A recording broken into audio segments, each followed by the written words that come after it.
저는 혼자 살고 있는 40대 중반의 여자입니다. 저희 집안은 아버지가 평생 직장 생활을 하셨고 엄마는 가정주부로 사시는 그야말로 평범한 집안이었어요. 부모님은 저희의 생각을 존중해 주신 만큼 일찌감치 자립을 하길 강조하셔서 저와 동생은 영향을 많이 받으면서 자랐어요. 그런 집안 분위기 때문에 저는 대학 때부터 경제적인 독립에 관심이 많았습니다. 아직 졸업을 하지 않았는데도 다른 친구들보다 일찍 취업 준비를 시작했어요. 어떤 자격증을 따야 하는지 어학 점수를 미리미리 만들어 두기도 했고 결국에는 그게 도움이 되어 빨리 취직을 할 수 있었습니다. 졸업을 하자마자 회사에 들어갔고요. 원래 제 성격이 어떤 일이든 새로 배우는 걸 무서워하지 않았기 때문에 상사분들이 시키는 대로 다 하고 겁을 전혀 내지 않았죠. 그랬더니 점점 직장 상사들도 제 능력을 인정해 주었고 열심히 하는 점을 높게 평가했던 것 같아요. 저는 직장 생활이 너무 재미있어서 친구들이 빨리 연애를 하라고 이야기를 해도 별다른 흥미를 느끼지 못했어요. 회사에서 인정받고 진급을 빠르게 하고 성공하는 것만 생각했습니다. 그러다가 거래처에서 한 남자와 알게 되었어요. 일 때문에 과장님과 같이 간 자리에서 만난 새로 시작하는 중소업체의 사장이었는데 저를 좋게 보셨는지 그 뒤로 업무적으로 업무 외적으로도 자꾸 연락을 하더라고요. 저한테 쉬는 날이 언제냐고 밥이라도 한번 먹자고 하길래 제가 계속 피했습니다. 이 사람이 좋고 나쁘고를 떠나서 괜히 거래처 사람과 잘못 엮였다가 회사에서 안 좋은 이야기가 나올 것 같아 걱정이었어요. 저랑 한번 만나보시죠. 제가 사람 정말 잘 보거든요. 근데 수연 씨랑 저랑 아주 잘 맞을 것 같아요. 일 처리하는 모습 보니까 딱 제 스타일이에요. 죄송합니다. 저는 아직 누굴 만날 생각이 없어요. 마음만 감사히 받겠습니다. 라고 거절했지만 이 사람은 매일 하루에 한 번씩 끈질기게 연락을 해왔습니다. 그러는 사이에 저는 회사 내에서 그 사람과 그 사람의 회사가 괜찮다는 이야기를 주변인들로부터 많이 듣게 되었어요. 제가 직접 일을 하면서 겪어본 모습도 그렇더라고요. 그래서 저도 점점 이 사람에게 흥미가 생겼고 석 달 정도 꾸준하게 연락을 받던 어느 날 제가 한번 만나보자고 대답을 해버렸습니다. 연인 사이가 되고 나니 이 사람은 생각보다 더 남자답고 추진력이 있었고 저는 그런 모습을 보며 더 좋아하게 되었어요. 이 남자도 갈수록 제가 더 마음에 들고 처음에 했던 자기 생각이 맞았다고 좋아했습니다. 저희는 2년을 넘게 사귀었고 그 끝에 결국 결혼을 하기로 했죠. 양쪽 집안에 인사를 하러 갔을 때도 분위기가 좋았습니다. 이 사람에게 여동생이 한 명 있었는데 시원시원하게 말도 잘하고 괜찮아 보였어요. 시어머니도 좋은 분인 것 같았고요. 저희 부모님께서도 남자가 능력 있고 듬직해 보인다며 다들 좋아했습니다. 그렇게 상견례도 훈훈한 분위기에서 마치고 얼마 후 무사히 결혼까지 하게 되었어요. 막상 결혼을 하고 보니 직장 생활을 하면서 동시에 집안일을 하는 게 생각보다 더 피곤하고 힘들었습니다. 조금 예전 시대이기도 하고 남편은 집에 오면 설거지 한번 해본 적이 없었죠.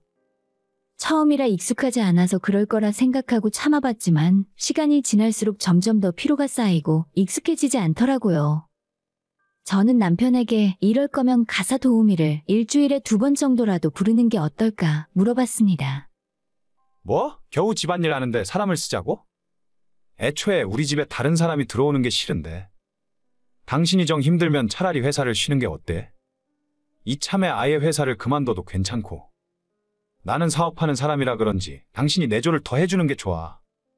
남편의 생각을 이해 못하는 건 아니었지만 내심 섭섭했습니다.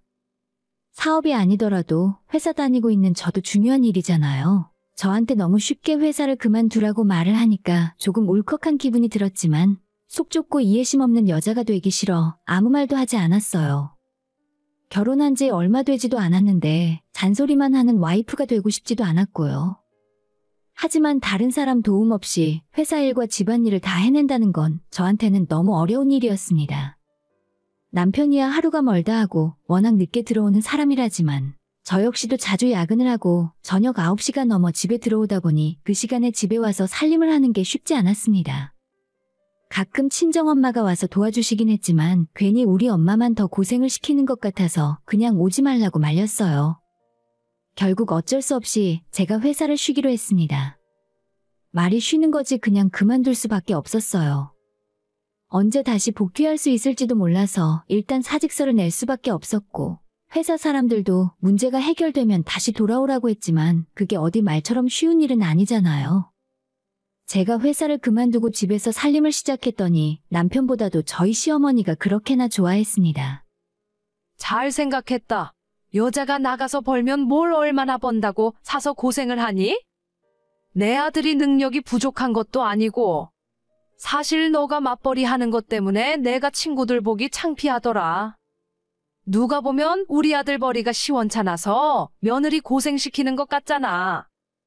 저는 어머님에게 지금 상황이 이러니 어쩔 수 없고 나중에 다시 직장 다니고 싶다고 말을 했지만 제 말은 듣고도 흘려버리는 수준이었습니다. 일은 무슨 일이야? 여자가 쓸데없는 욕심 부리지 마라. 한 회사의 사장 부인이면 체면을 차릴 줄 알아야지. 너 자꾸 밖에 나가서 일한다고 까불고 다니면 남편 얼굴에 먹칠하는 거야. 저와 이 집안 식구들의 가치관이 너무 달라서 정말 답답했습니다. 그날 이후로 시어머니가 저를 보는 눈빛이 좀 달라졌고 괜히 시누이까지 저한테 쌀쌀맞게 대하는 것 같았죠. 그저 기분 탓이려니 하고 넘어갔지만 찝찝하긴 하더라고요. 그런데 또 하나의 문제는 제가 집에서 살림만 하면서 보니 남편이 생활비를 전혀 넉넉하게 주지 않는다는 점이었습니다. 제가 직장 다니고 있을 때는 남편이랑 네 돈 내 돈 구별 안 하고 애매한 건 제 월급으로 해결하는 부분이 많아서 잘 모르고 있었어요.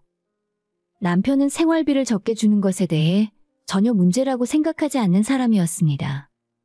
뭐? 돈이 또 부족하다고? 지난달에 줬잖아. 집에서 살림만 하는데 무슨 돈이 그렇게나 많이 필요해? 당신이 돈을 헤프게 쓰는 거 아니야? 우리 생활 수준이 그 정도나 되는 것도 아니잖아. 무슨 소리를 하는 거야? 당신 아침 저녁으로 똑같은 반찬은 먹지도 않잖아. 맨날 소고기 없으면 밥도 안 먹고. 우리 식비만 얼마인 줄 알기나 해? 그동안 내가 벌었으니 괜찮았는데 이제는 당신이 더 줘야 해. 제가 하도 잔소리를 하자 남편은 떨떠름한 표정으로 알았다고 대답했지만 썩 납득을 하는 모양새는 아니었어요. 남편이 돈을 못 버는 것도 아니고 제가 그 돈으로 다른 짓을 하는 것도 아니라 우리 두 사람 먹고 사는 일인데 왜 저렇게 구두쇠처럼 구는지 이해가 되질 않았습니다. 그런데 이것보다 더 화가 나는 일은 남편이 시댁 식구들에게 퍼주는 돈이었어요.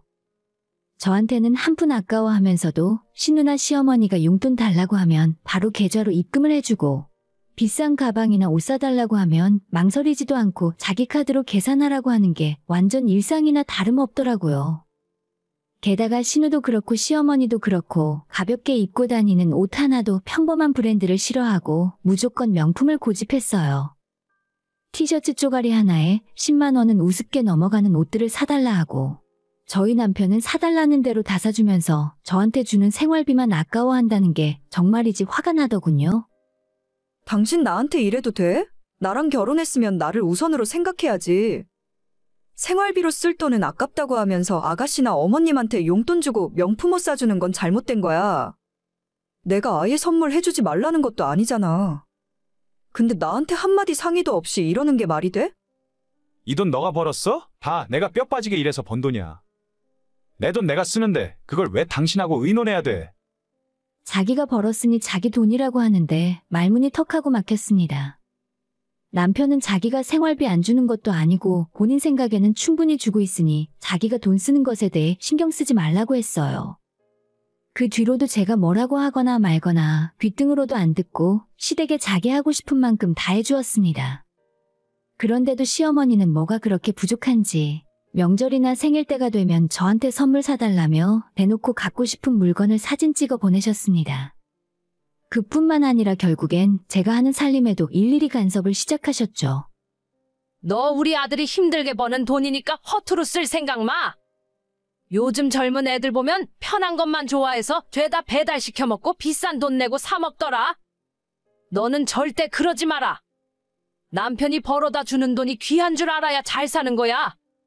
어머님, 그 사람이 저한테 쓰고 싶은 만큼 돈을 주지도 않아요. 어머님이랑 아가씨한테 워낙 잘하니까 저한테도 그런 줄 아시는 것 같은데 전혀 아니라고요. 그런 걱정은 붙들어 매셔도 돼요. 너 어째 말에 가시가 있는 것 같다? 네 맘대로 돈줄을 쥐지 못하니까 심퉁나서 그러니? 그렇게 쓸 돈이 모자라면 너가 다시 나가서 벌면 될 거 아니냐? 이제는 저보고 다시 나가서 돈을 벌라고 하는 겁니다. 진짜 그 소리 듣자마자 화가 머리끝까지 올라왔어요. 결국 어머님한테 당신들이 일 그만두라 해놓고 이제 와서 그게 할 말이냐고 따졌다가 욕만 신나게 먹고 말았습니다. 시모도 그렇고 나중에는 신우까지 전화해서 자기 엄마한테 뭐라고 했냐며 오냐오냐 해주니까 시댁 무서운 줄 모른다 하더라고요. 그렇게 저와 시댁 식구들 간의 갈등의 골은 점점 깊어졌고 남편한테는 애초에 기대도 안 했지만 대놓고 시댁 편만 들었지 제 입장에서 하나도 생각을 해주지 않았어요. 우스갯소리로 남의 편이라서 남편이라더니 진짜 그 말이 맞구나 싶었습니다. 그런 상태로 서로 기분이 나쁜 채 지내다가 얼마 후에 제 생일이었어요. 그 집안 식구들한테는 아무런 기대도 하지 않았는데 오후 3시쯤 되어 신우가 생일 축하한다는 짧은 한마디와 함께 10,000원짜리 커피 기프티콘 하나를 보내주었습니다. 제 나이에 이런 거 받아서 기분이 풀릴 정도는 아니지만 먼저 시댁에서 화해를 하자는 것 같아서 고맙다고 다음에 맛있는 거 사주겠다 답장을 했습니다. 내가 요즘 시댁 식구들에게 화를 너무 많이 낸 것 같아 미안해지더라고요. 그리고 그날 저녁 퇴근한 남편에게 신우가 낮에 생일 축하 메시지를 보냈다고 이야기했더니 제가 보는 앞에서 신우한테 전화를 걸었습니다. 확인했어. 약속 지켰네. 너가 갖고 싶다던 가방이 어떤 거였지? 주말에 사줄 테니까 같이 백화점 가자. 영문을 모르는 남편의 통화에 그게 무슨 소리냐고 물었더니 자기가 동생한테 제 생일 축하 메시지를 보내면 갖고 싶다던 가방을 사주기로 했다 하는 겁니다. 내가 아까 동생한테 부탁을 좀 했거든. 당신이 생일 축하도 못 받을 것 같아서 선물이랑 메시지 좀 보내라고. 하기 싫다길래 가방 사준다고 했더니 결국 보냈나 보네. 뭐? 겨우 10,000원짜리 커피 기프티콘 하나 보내고 명품 가방을 사주기로 했다고? 아니, 당신은 나한테 생일 선물 안 줘? 난 이거 받고 끝이야. 당신은 집에서 살림하고 노는 사람이 무슨 가방이 필요해. 챙겨줬다는 성의가 중요하지. 결국 제 생일에 남편과 또 싸우고 말았습니다. 방금 전까지 기분 좋게 남편 퇴근하면 같이 먹으려고 저녁 준비해놨는데 남편은 싸우고 집을 나가버렸고 저는 생일에 혼자 쓸쓸히 저녁을 먹어야 했어요. 진짜 내가 이 사람이랑 계속 살아야 하나 말아야 하나 고민을 하게 될 정도였는데 그로부터 얼마 후 친정엄마가 수술을 받는 일이 있었습니다. 평소에 좋지 않았던 허리 디스크가 악화되어서 앉지도 눕지도 못하시길래 빠르게 수술을 받게 하는 것이 낫겠다 싶었죠. 그리 위험한 수술은 아니라곤 하지만 그래도 나이 드신 엄마가 수술 때문에 입원을 하시니 여러 가지 걱정이 되었습니다. 수술을 시작하기 전부터 제가 옆에 있었고 엄마가 퇴원을 할 때까지 제가 계속 옆에서 병수발을 들었는데 남편은 장모가 입원을 하고 있는데도 병문안 한 번 찾아오지 않았습니다. 예전에 시어머니가 감기 걸렸다며 백화점에서 파는 도라지청이니 비싼 자연산 꿀을 사서 가져다 드리던 남편의 모습이 생각나더라고요. 아무리 장모라지만 저희 엄마가 입원했는데 어떻게 코빼기 한번 보이지 않을 수가 있나 싶었죠. 엄마 퇴원시키고 저도 집으로 가서 남편을 보자마자 따져 물었습니다. 당신은 우리 집안이 우스워. 어떻게 병문안 한 번 안 올 수가 있어? 또 시작이네. 진짜 피곤하다 피곤해. 내가 가봤자 장모님이 불편하시기만 하지. 그냥 너희 부모는 너가 알아서 챙기자. 그 말을 듣고 저도 이제 앞으로는 시댁에 아무것도 하지 말아야겠다 생각했어요. 그날 이후로 시댁 식구들 생일이나 명절조차 챙기지 않았고 그렇게 인연 끊고 몇 달을 지냈더니 시어머니와 신우가 저희 집까지 찾아와서 저보고 못 되쳐먹었다고 난리를 쳤습니다. 이미 저희끼리 이야기 다 된 거예요. 서로 각자 부모님 알아서 챙기기로요. 뭐? 지금 그걸 말이라고 해? 무슨 이딴 게 우리 집에 며느리라고 들어왔어? 너까지 거 필요 없으니까 당장 짐 싸서 너네 집으로 가.